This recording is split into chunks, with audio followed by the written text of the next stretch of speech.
l'information, elle est ni vérifiée, ni sourcée, et en fait, on arrive sur des trucs, au bout d'un moment, c'est ce qu'on appelle du complotisme.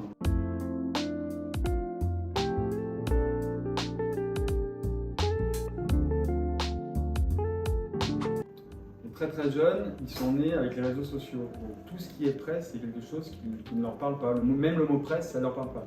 Donc en fait, toutes les infos, ils le regardent sur les réseaux sociaux ou par des copains qui disent on m'a dit que machin et compagnie. Il n'y a aucune source qui est vérifiée.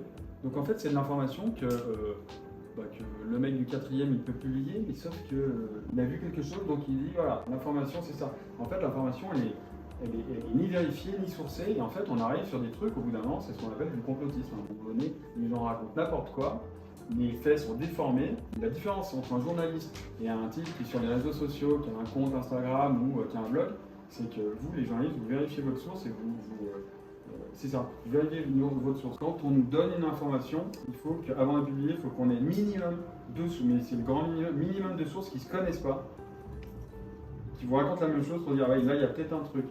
En fait, le type qui vous appelle, vous ne le connaissez pas, lui il a peut-être des intérêts particuliers à vous donner cette information pour, je sais pas, faire de l'ombre au président de la région, et ainsi de suite. Vous avez 2-3 personnes qui ne se connaissent pas, de milieux différents, qui vous répètent la même chose, c'est là où on se dit bon, il y a peut-être une info et nous on peut peut-être commencer à la prendre au sérieux et puis un peu enquêter avant de l'écrire.